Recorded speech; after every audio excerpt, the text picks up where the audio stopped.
Yesus Kristus.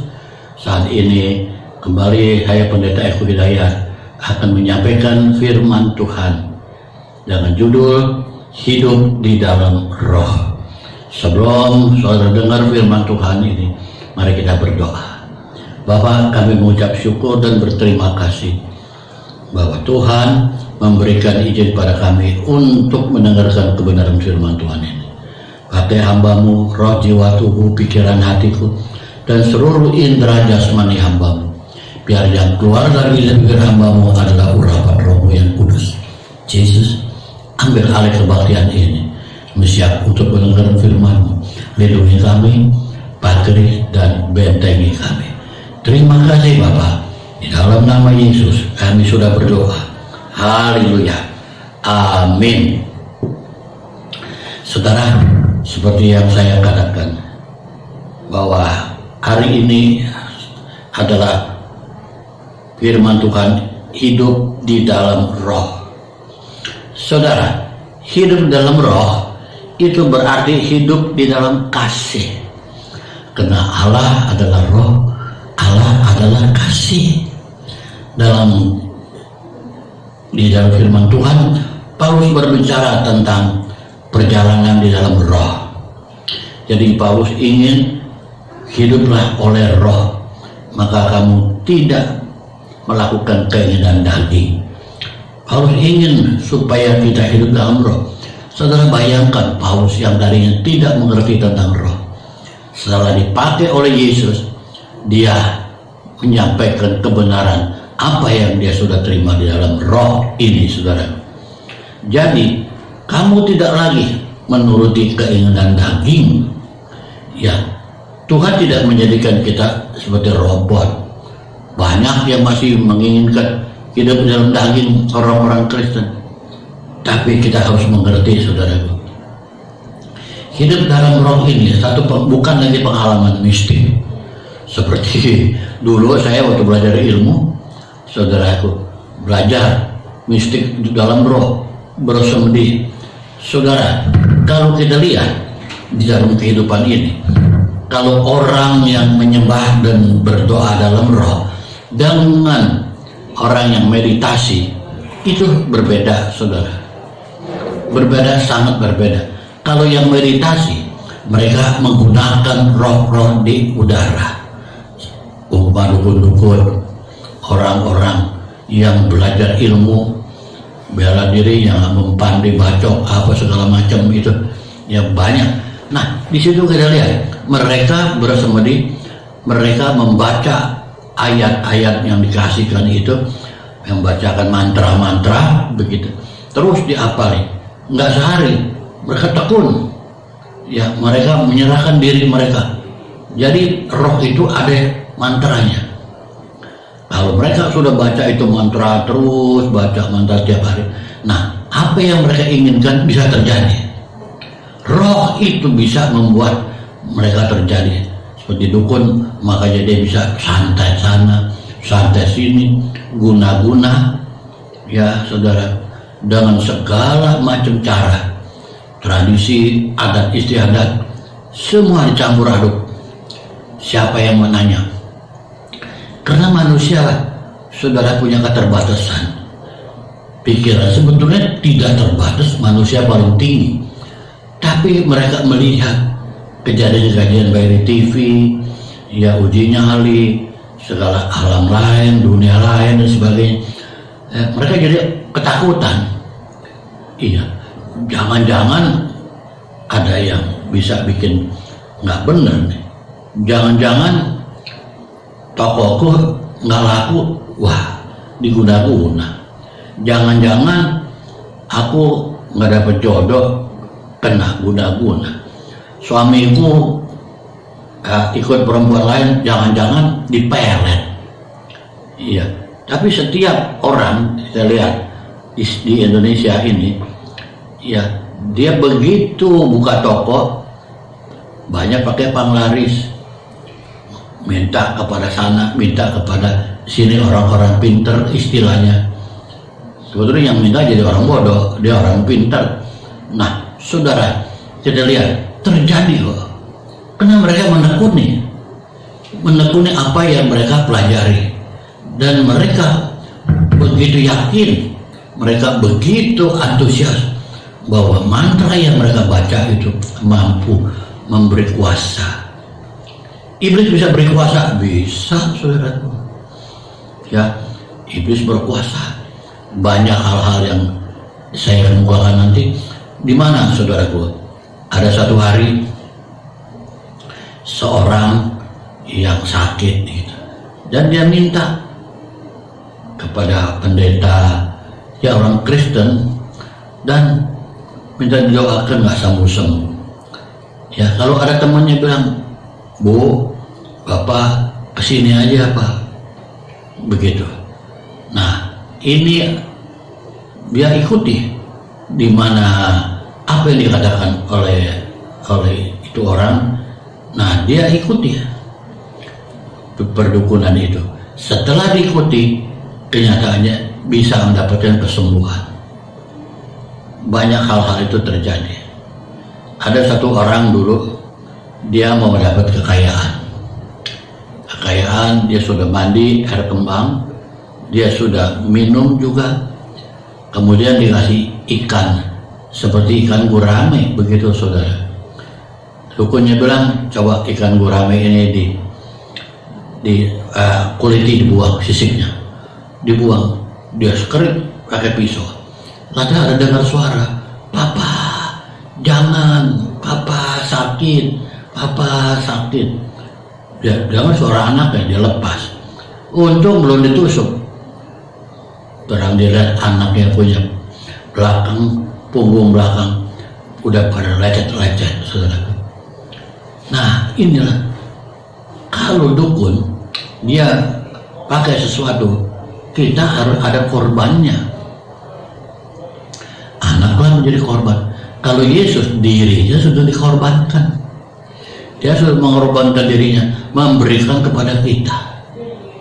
Ya, jadi dalam kitab ini, ya, supaya kamu tidak lagi menurut keinginan kamu. Hidup dalam roh bukan merupakan pengalaman yang jelek, bukan seperti berdukunan gitu, ya saudara.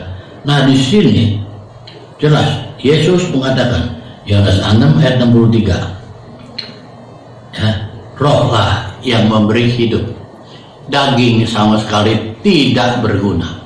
Perkataan-perkataan yang kukatakan padamu adalah roh dan hidup. Apa itu artinya?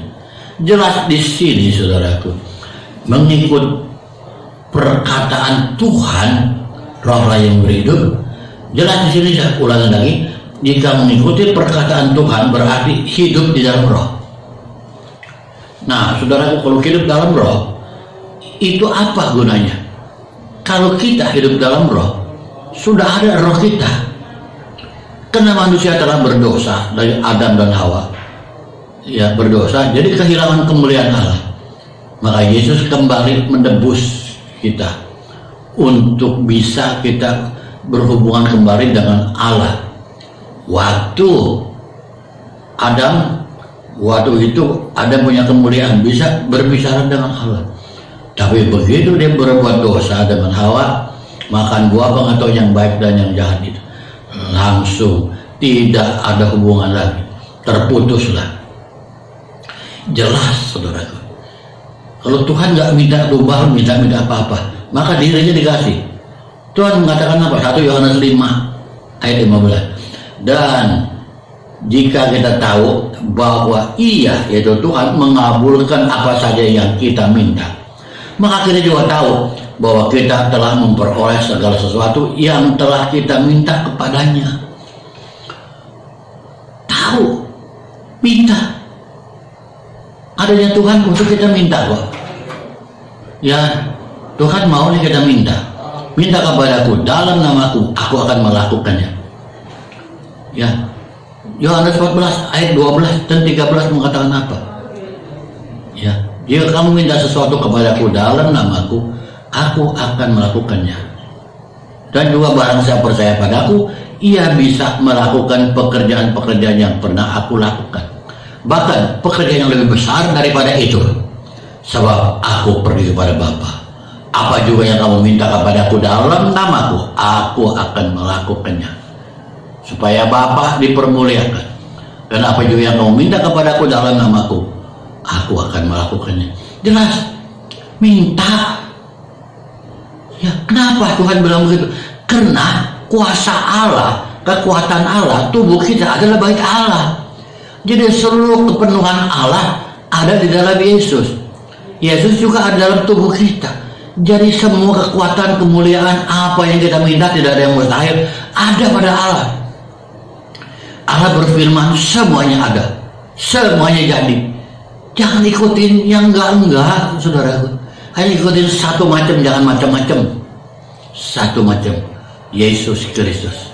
Dia adalah cahaya kemuliaan Allah dan gambar wujud Allah.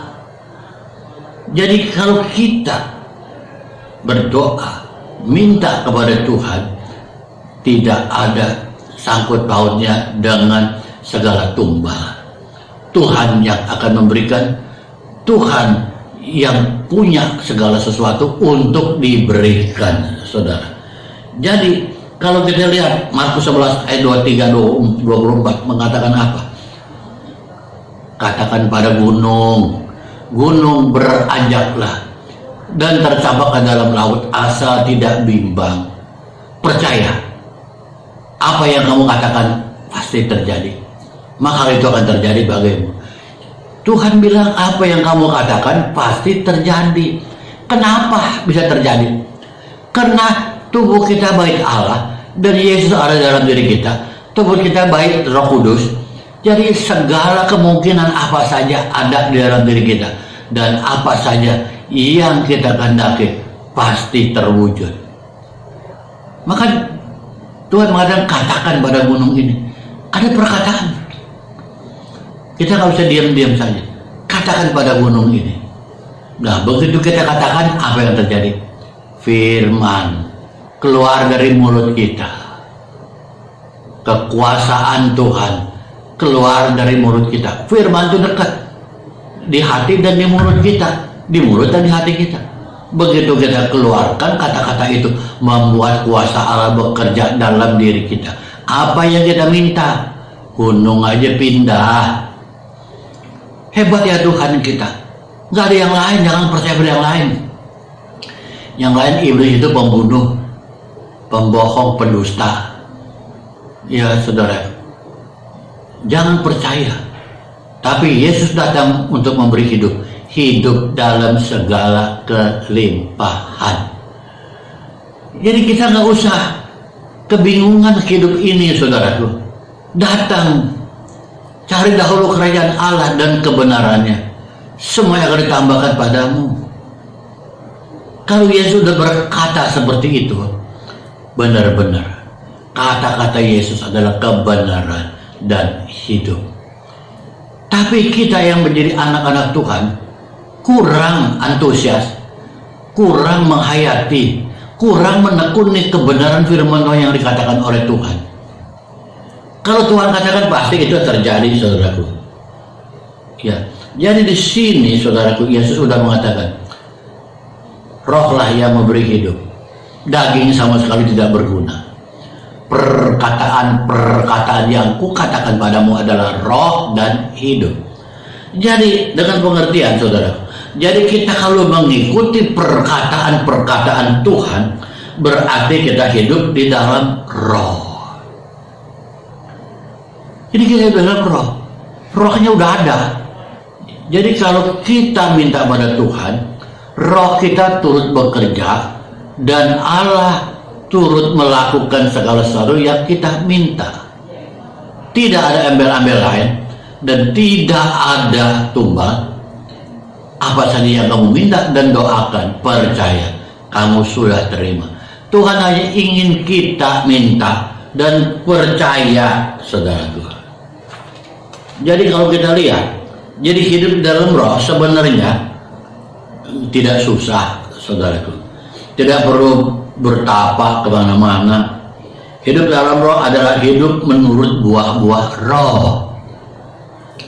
Itu. Jadi saudara harus benar-benar kita menghayati. Ini firman ini Untungnya buat saya apa? Perhatikan apa yang dikatakan Paulus tentang hidup di dalam roh. Ya, mula-mula ia menyusun daftar tingkah laku kedagingan. Udah nggak beres kedagingan, saudaraku. Kemudian ia menyusun daftar buah-buah roh. Roh itu sukacita, damai sejahtera, banyak itu. Al-Baqarah 5 ayat 16-25. Paulus berkata, perbuatan daging telah nyata, nggak beres. Baik itu percabulan, ya, perselingkuhan, keserakahan, dan macam-macam. Ya saudaraku. Jadi di sini kita lihat, kita dapat mengartikan kalau seorang berjalan secara daging, maka tindakannya kedagingan itu akan nyata dan bukan menguasai dan akan menguasai orang itu. Berjalan dalam daging. Sudah lihat ada orang yang tidak dalam Tuhan, kata-katanya kotor, perbuatannya juga, ya saudaraku. Nah, keinginan daging akan mencemarkan diri sendiri. Itu akan diwariskan kepada keturunannya. Saudara, saya seringkali pada orang yang belum menikah minta diberkati pernikahan. Saya bertanya pada mereka, kamu mau menikah keinginan daging apa keinginan roh? Sebab kalau sudah keinginan daging, dia telah berhubungan sebelum menikah, sebelum diberkati. Saya pesan pada saudara, sebelum diberkati, kaum wanita jangan serahkan kepada laki-laki kehormatan. Itu akan diturunin kepada anak-anaknya. Anaknya juga nanti akan begitu. Sebenarnya orang tuanya begitu, anaknya. Ya, maka itu saudaraku, Paulus juga mengakui dia.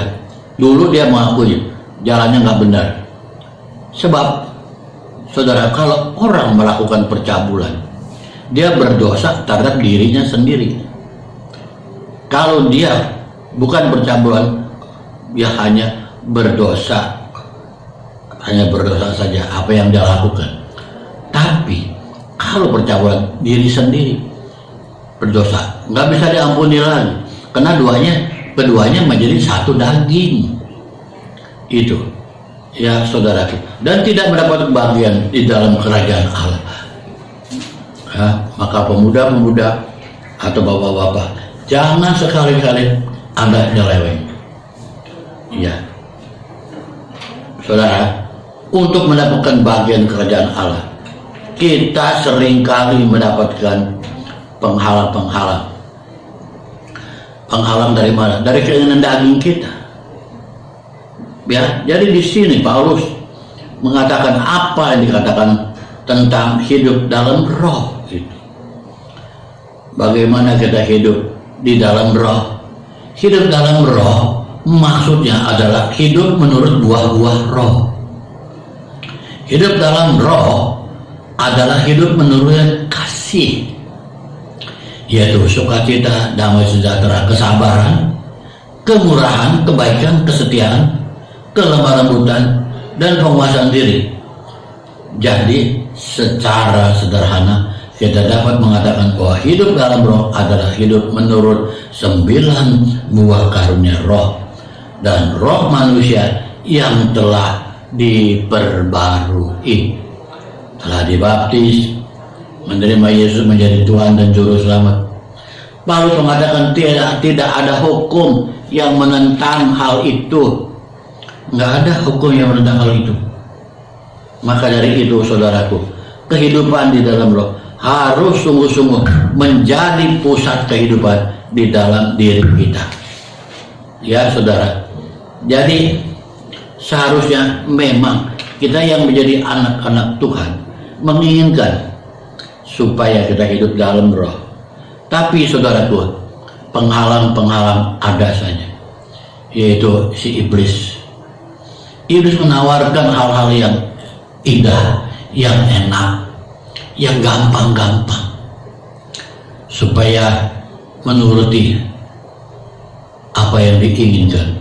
Seorang dulu anggota waktu saya belum bertobat, anaknya naik sepeda motor, jatuh, saudara, kakinya patah. Nah, kami ini anggota kebatinan mau bawa ke rumah sakit Singkaroles. Nanti supirnya, saudaraku mengatakan, orang Pandeglang, Pak, jangan dibawa ke dokter, rumah sakit lama. Tuh, di sana ada kiai yang bisa membuat kesembuhan cepat. Ya, di Pandeglang. Akhirnya pikir-pikir karena kita orang kebatinan, ya deh, coba kita pengen lihat. Saudara tahu, dibawa ke sana, itu kakek lihat, oh sakit ya, jatuh sepeda motor. Diukur kakinya pakai bambu kuning yang kecil gitu, yang ada di pagar dia. Bambu kuning itu diukur dari telapak kaki ke pinggang. Udah dijampe-jampe, dikasih air. Ini minum juga air nggak apa-apa, pulang aja. Nah saya kan jadi bingung. Kayak saya bilang ini kakek, kok ini nggak diobati? Ini masih sakit kakinya, masih kempleng begitu. Oh, tar malam kakek datang ke sana. Tar malam, iya, kasih tahu rumahnya. Udah kasih tahu rumahnya. Ini anak diikat pakai apa ya?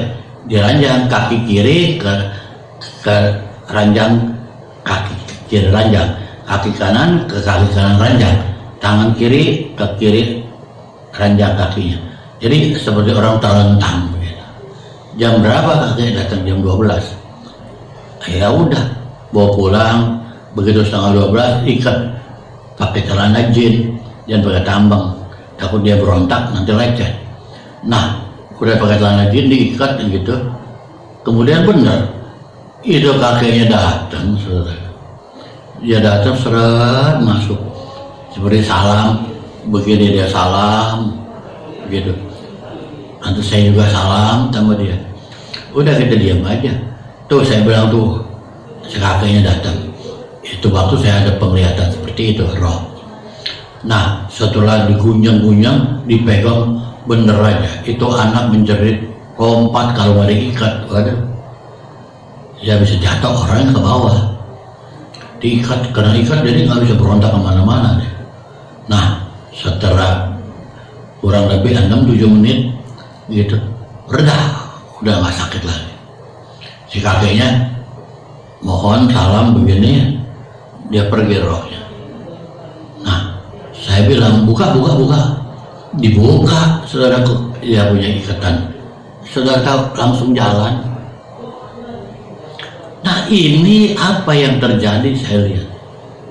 Sekiranya roh-roh di udara, roh-roh angkasa bisa melakukan hal seperti itu, terlebih lagi kita orang Kristen, saudara. Allah Maha Kuasa, Allah juga Maha Mampu, saudara. Ya saudara.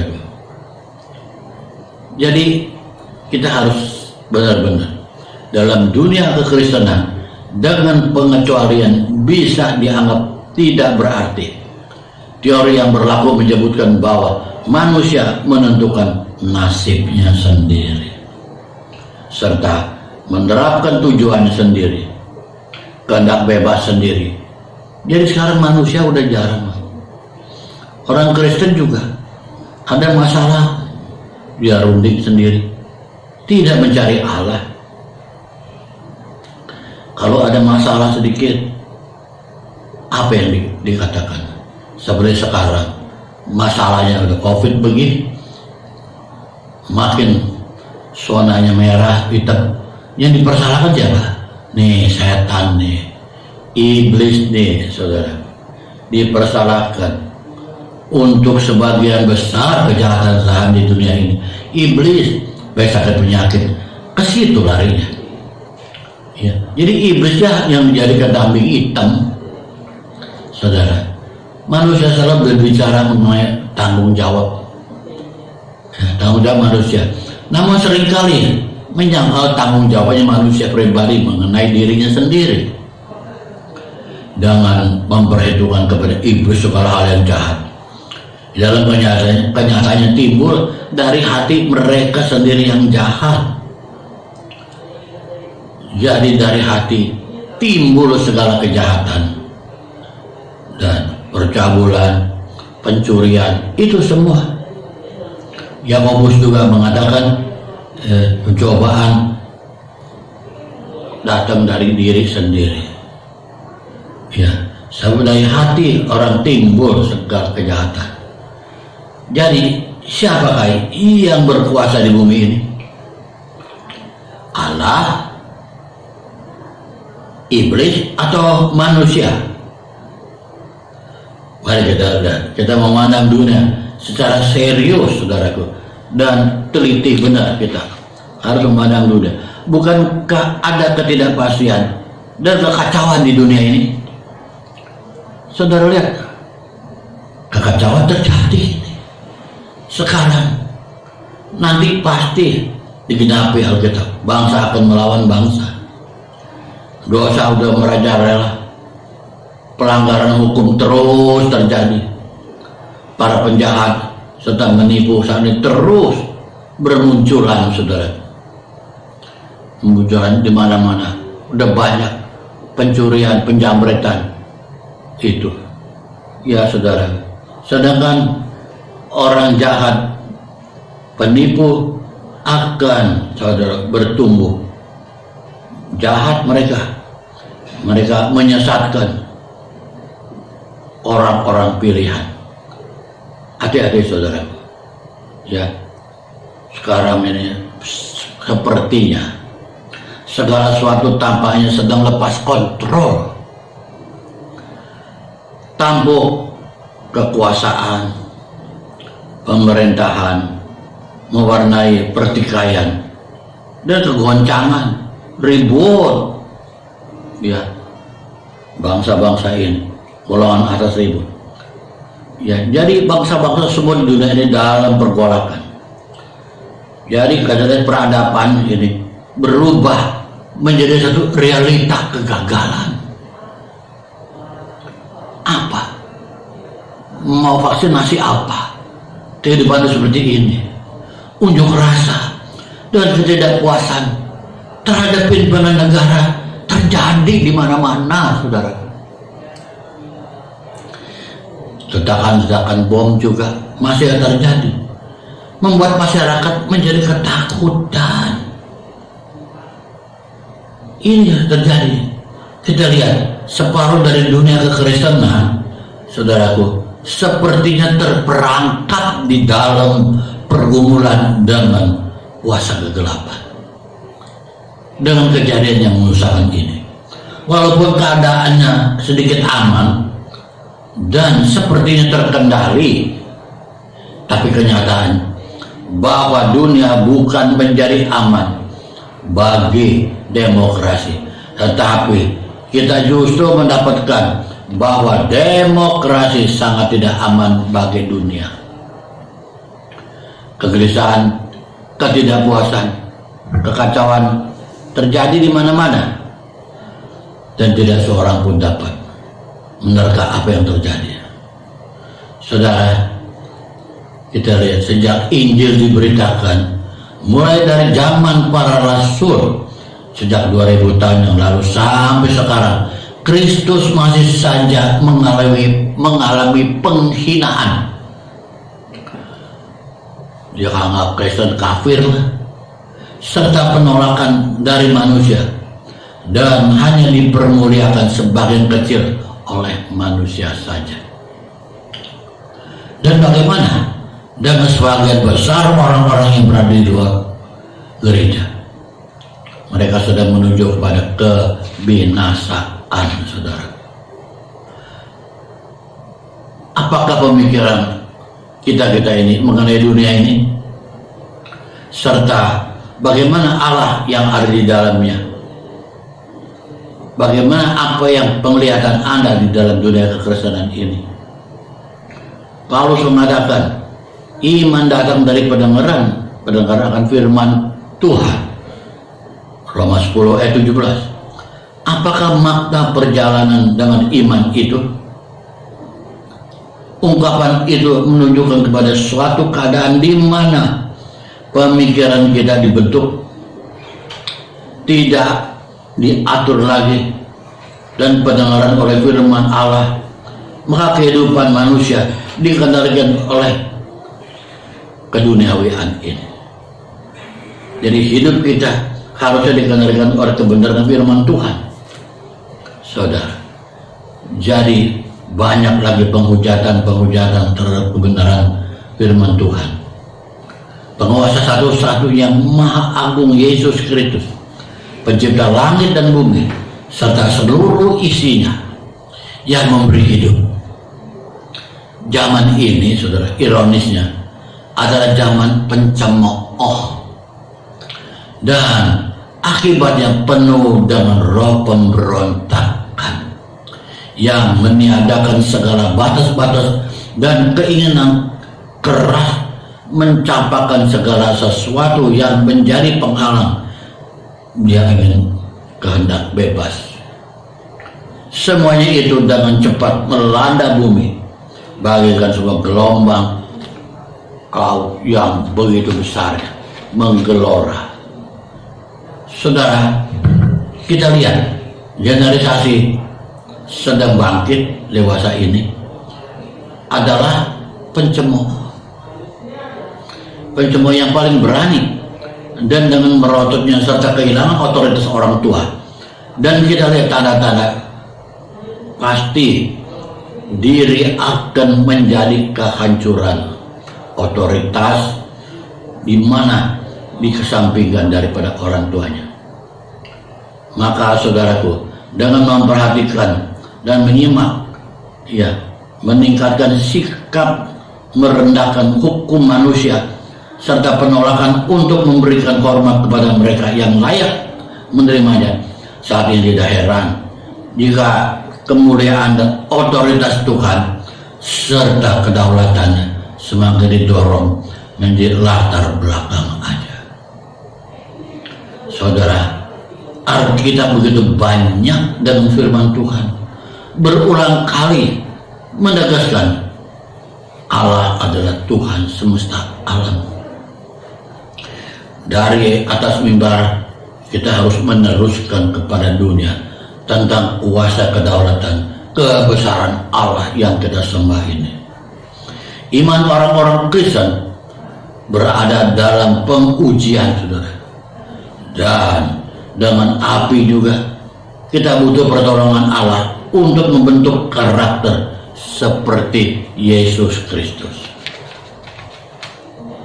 Saudara, krisis global ini, dengan penyakit ini, dengan keadaan serba membingungkan, saudara, sudah berada di depan pintu, tinggal masuk. Dan manusia di segenap penjuru dunia telah berada dalam kepanikan. Benar, panik, saudara. Kita tahu tidak demikian halnya dengan Allah.